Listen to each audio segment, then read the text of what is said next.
నీకు తోడై ఉంటాను, నేను నిన్ను ఆశీర్వదిస్తానన్నాడు. ఎక్కడ? కరువు ప్రాంతంలో. హల్లెలూయా. కానీ లోబడ్డప్పుడు సనుగుతూ గునుగుతూ లోబడకండి. సనుగుతూ గునిగినప్పుడు నువ్వు దేవునికి దూరస్తుడు అవుతావు, దేవునికి ఆశీర్వాదం నీ నుంచి తొలగిపోతుంది. కానీ ఎప్పుడు లోబడ్డా సంతోషంతో లోబడు.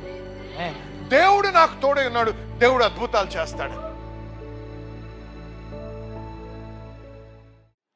మనం దేవుని యొక్క స్వరము వినడం నేర్చుకోవాలి. దేవుడు ఇక్కడే కదలొద్దు, ఇక్కడే ఉండు. ఇక్కడే ఉండాలా ప్రభా? అవును, ఇక్కడే ఉండు. ఎందుకు? నేను నిన్ను ఆశీర్వదిస్తాను. ఆశీర్వాదానికి, అభివృద్ధికి, ఈ సూపర్ న్యాచురల్ ఇంక్రీజ్కి ఆధారం ఎవరు? దేవుడే. Who is the reason behind it అంటే దాని కారకుడు ఎవరు? దేవుడే. నీ కష్టార్జితం కాదు, దేవుని యొక్క కృప. కష్టపడి పని చేయొద్దంటం లేదు. నీకు ఎంత కష్టపడి పని చేసినా నువ్వు దీవించబడతావు, ఆశీర్వదించబడి అభివృద్ధి పొందుతావు అనే గ్యారంటీ లేదు. నీ చదువు నీకు అభివృద్ధి కలిగిస్తుందని గ్యారంటీ లేదు. నువ్వు ఎంత చదివినా, ఎంత కష్టపడ్డా ఆయన కృప లేకపోతే వ్యర్థమే అదంతా. ఒకసారి ఒక పుస్తకంలో చదువుతా ఉన్నాను నేను. ఆమెకంట, ఈ స్త్రీకి 3 డాక్టరేట్ డిగ్రీలు ఉన్నాయంట. దేంట్లో? మెడిసిన్లో. డాక్టర్ ఆమె డాక్టర్, మామూలు డాక్టరే మళ్ళీ. కానీ డాక్టర్లోనే 3 రకాల డాక్టరేట్లు ఉన్నాయంట. ఆమెకి ఉద్యోగం లేదంట. ఆ 3 డాక్టరేట్లు 3 రకాల యూరోపియన్ దేశాల నుంచి పొందింది. ఆమె ఉద్యోగం లేకుండా తిరుగుతుంది. ఏం లాభం? దేవుని కృప అవసరం. ఆమేన్. అందుకే ఆయన వాక్యానికి లోబడి, ఆయనకు లోబడి నడవడం మనము నేర్చుకోవాలి. అబ్రహాం ఎప్పుడైతే దానికి లోబడ్డాడో ఆశీర్వాదం అనుభవించాడు. ఇప్పుడు ఇస్సాకు ఇక్కడ గెరార్ ప్రాంతంలో ఉండి దేవుడు ఏమన్నారు? కదలొద్దు ఇక్కడ నుంచి అని. సరే వెళ్ళొద్దు అంటున్నాం ప్రభా. సరే వెళ్ళను. వెళ్ళకుండా ఉండి చూడంతా ధూళి దుమ్ము, ఏంటి ప్రదేశం, దరిద్రంగా ఉంది ఇదంతా. ఒకరిని పిలిచారే, రా ఇలా రా, కొద్దిగా మంచినీళ్ళు పట్టరా అన్నాడు. గ్లాసులో నీళ్ళు తెచ్చాడు. అదంతా బురదగా ఉన్నాయి. కొద్దిగా మళ్ళీ అంటే క్లీన్ వాటర్, క్లియర్గా లేదు, కొద్దిగా బ్రౌన్ కలర్ ఉంది. చూసా, ఈ దరిద్ర దేశంలో ఉంటే ఇలాగే ఉంటుంది, అంతా మట్టి పాలు. అదే నేను అక్కడికి వెళ్ళి ఉంటే రివర్స్ ఆస్మాసిస్ నీళ్ళు తాగేవాడిని. ఐగుప్తుకి వెళ్తే మంచి చికెన్ కర్రీ తినేవాడిని, లేకపోతే అది చాలా మంచి హై క్వాలిటీ అన్నం తినేవాడిని, high quality rice high quality wheat తినేవాడిని అని గొనుగుతూ సనుగుతూ ఇక్కడ లేడు. అనేక మంది దేవుని బిడ్డలు, దేవుని నమ్ముకున్నవారు, వీసా రాలేదు కూడా ఏం దేవుడినా అన్నారు. మన మధ్యలో దేవుడు నాకు వీసా ఇవ్వందే ధన్యత అని దేవునికి స్తుతించు. ఎందుకో తెలుసా? ఆయన ముందుగానే నిర్ణయించాడు నువ్వేమవ్వాలో. నీ యొక్క ఆశీర్వాదము, నీ సమృద్ధి ఒక స్థలములో లేదు, ఒక దేశములో లేదు, దేవునిలో ఉంది. ఆ దేవునిలో నువ్వు ఉంటే ఎక్కడున్నా నువ్వు ఆశీర్వదించబడగలవు, ఎక్కడున్నా అభివృద్ధిని పొందగలవు. హల్లెలూయా. నేను నీకు తోడై ఉంటాను, నేను నిన్ను ఆశీర్వదిస్తానన్నాడు. ఎక్కడ? కరువు ప్రాంతంలో. హల్లెలూయా, హల్లెలూయా. కానీ లోబడ్డప్పుడు సనుగుతూ గునుగుతూ లోబడకండి. ఆమేన్. సనుగుతూ గునిగినప్పుడు నువ్వు దేవునికి దూరస్తుడు అవుతావు, దేవునికి ఆశీర్వాదం నీ నుంచి తొలగిపోద్ది. కానీ ఎప్పుడు లోబడ్డా సంతోషంతో లోబడు. దేవుడు నాకు తోడై ఉన్నాడు, దేవుడు అద్భుతాలు చేస్తాడు. అయితే ఏమని రాయబడింది? అదే సంవత్సరం, హల్లెలూయా, ఏ సంవత్సరం? కరువు ఉన్న సంవత్సరంలో 100 రెట్లు పంటను కోసాడంట. సరే, దేవునికి స్తోత్రం, హల్లెలూయా, మంచిదే. కానీ నా ప్రశ్న ఏంటంటే, ఎంత పిచ్చోడై ఉండాలి ఆయన? కరువు ప్రాంతం, ఎండిపోయి బీటలు బారిన భూమి, తడి లేదు, తేమ లేదు భూమిలో, పైన వర్షాలు వచ్చే సూచన లేదు.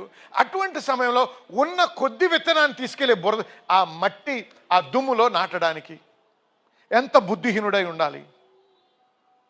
గమనించండి. నా నమ్మకం ఇది.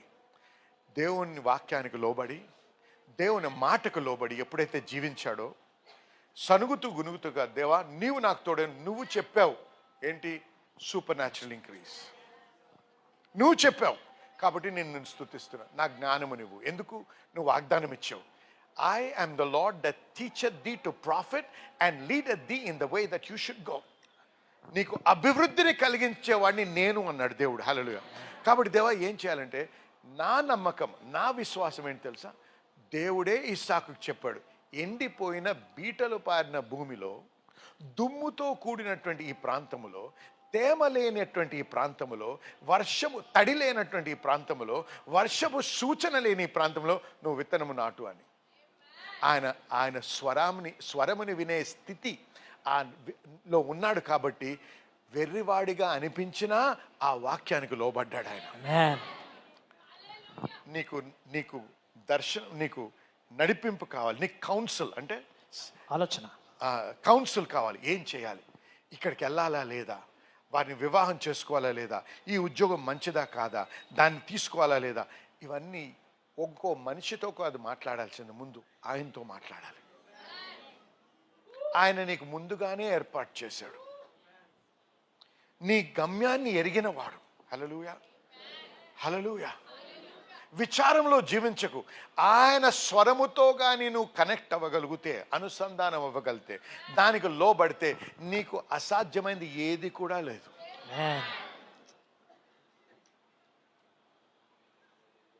హల్లెలూయా. మొదటి సర్వీస్లో ఇవాళ మాట్లాడుతూ ఒక ఆయన్ని, మిమ్మల్ని లేకపోతే నిన్ను తీసుకుందాం, నీ భార్య నిన్ను ప్రేమిస్తుందా?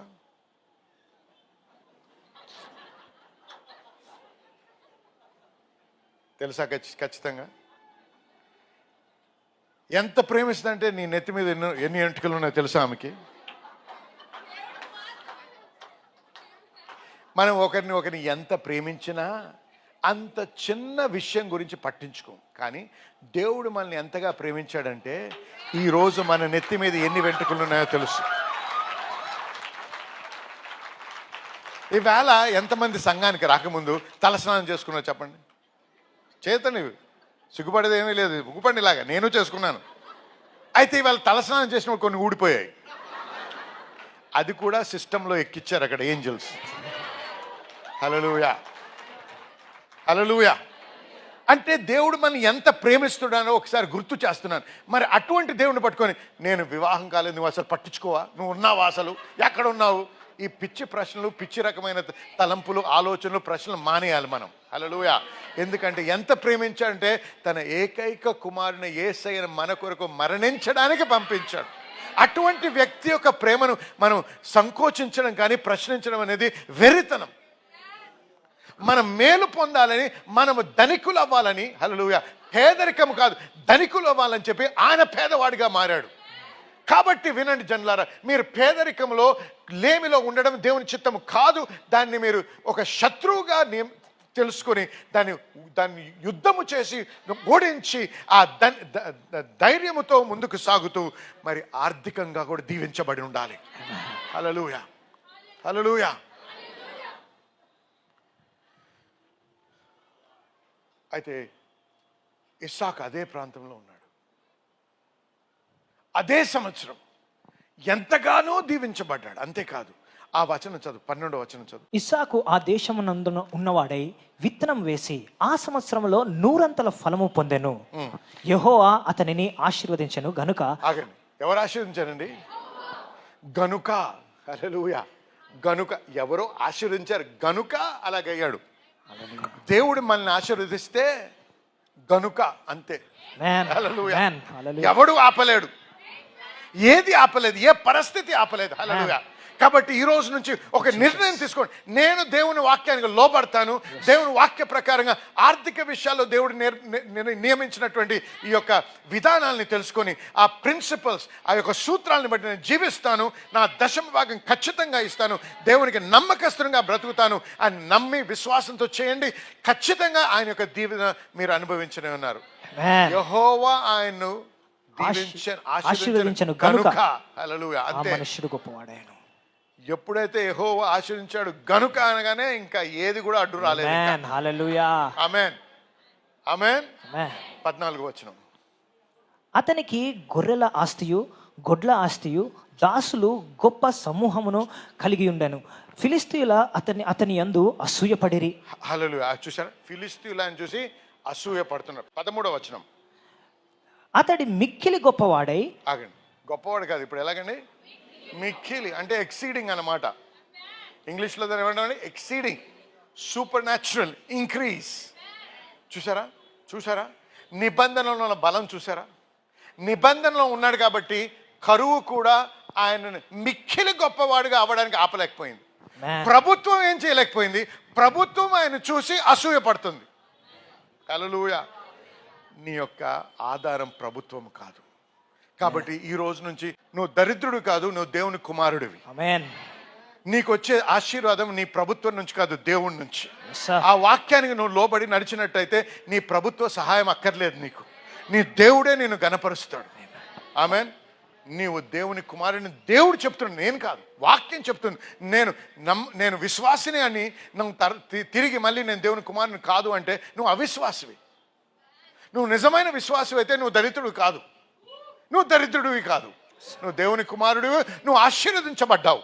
ఆమేన్. సో కరువు ఉన్నా కూడా, లేమి ఉన్నా నీ చుట్టుపక్కల, నీ పరిస్థితులు ఏ రకంగా వ్యతిరేకమైన పరిస్థితులు ఉన్నా కూడా దేవుని యొక్క నిబంధనలో ఉన్నావు కాబట్టి ఖచ్చితంగా ఆశీర్వాదం నువ్వు అనుభవించనై ఉన్నావు.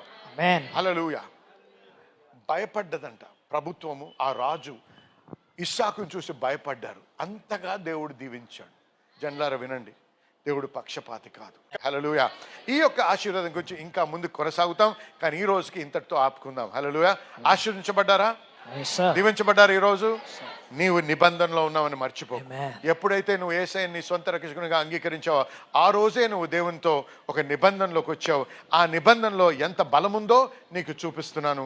మరి దేవుని యొక్క నిబంధనలో ఉన్నావు కాబట్టి దేవుని యొక్క వాక్యానికి లోబడి మరి ఒబీడియన్స్, విధేయతతో ముందుకు నడిచినప్పుడు ఖచ్చితంగా నీవు దేవుని యొక్క ఆశీర్వాదముని అనుభవించనే ఉన్నావు. ఆమె చెప్పండి. హల్లెలూయా.